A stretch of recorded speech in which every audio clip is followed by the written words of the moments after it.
fanaanka da-da yar ee dalmaryare ayaa xaflad soo dhaweyna loogu sameeyey dalka Mareykanka kadib safar uu ku tagay dalkii hooyo ee Soomaaliya oo uu ka maqnaa 18 sano. fanaanka ayaa sheegay in xaaskiisa ay u diiday inuu aado magaalada Muqdisho, balse wuxuu sheegay inuu ka diiday uuna jeclaaday inuu booqdo dalkiisii hooyo.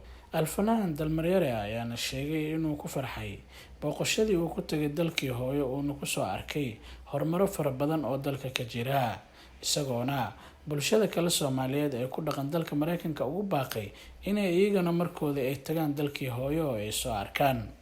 ajideeda oo nu mahadcelinayo maalintan baxay waxay tiri meeshaas oo ku dhaw dhimanaysaa, waa lagu dilayaa, waa lagu qarxinayaa darara. waxaan ku yiri warqadan ku keenaya waxa ay saxiixdaa noloshayda inta ka dhimanana dhimanayn. ma samayn kartaa? waa maya. mawdka halkan yaallo xamarna wuu yaallaa, intana waa yaallaa, meel walba waa yaallaa. laakiin wax walbo indhahaaga inaad kusoo aragto waxaad dareemaysaa macaanka nolosha ay leedahay. runtii xamar dadku se u malayaan maahan, waa meel aad u qiimo badan. waxaa keliya rafaadsan dadka siyaasadda ku jira oo cabsi ku jira maalin walba, laakiin dadka shacabka ah iyo dadka annagoo kale ah waxa weeyaan waxay ku nool yihiin nolol caadi ah. dalkii dhammaanteen buu inoo baahan yahay, waana qurux iyo bilic inta loogu talagalay ayuu ka qiimo badan yahay. Kenya iyo Ethiopia nagu dhagan uu ka qurux badan yahay oo markaad u fiirsato inaguna inoo baahan yahay.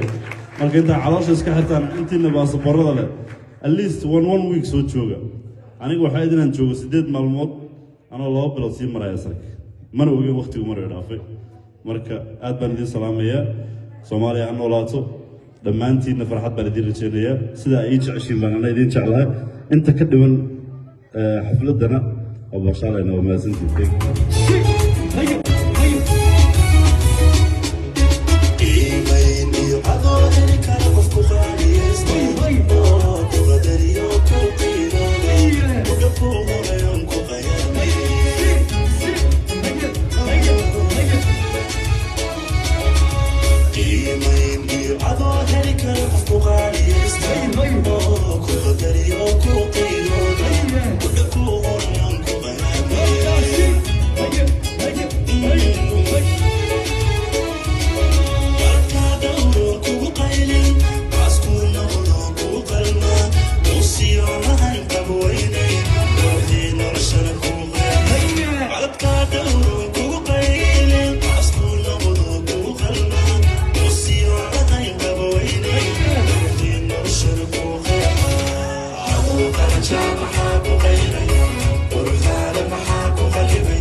sidoo kale xafladda soo dhaweynta dalmaryare waxaa kaloo ku sugnaa fanaaniinta kale ah Hodan Cabdiraxmaan iyo Nimcaan Hilaac, iyagoona heese aad u macaan ka qaaday xafladdaasi.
ugu dambeyntii alfanaan dalmaryare ayaa safar booqasho ah ku tagay dalkiisa hooyo 20kii bishii 12aad ee sanadkii aynu soo gudubnay ee 2021 isagoona showgii qarniga ku qabtay magaalada muqdisho ugu dambeynna ku noqday dalka Mareykanka oo uu ka mid yahay jaaliyadda Soomaaliyeed ee ku nool dalkaasi. Abdiraxmaan Atore, Nairobi.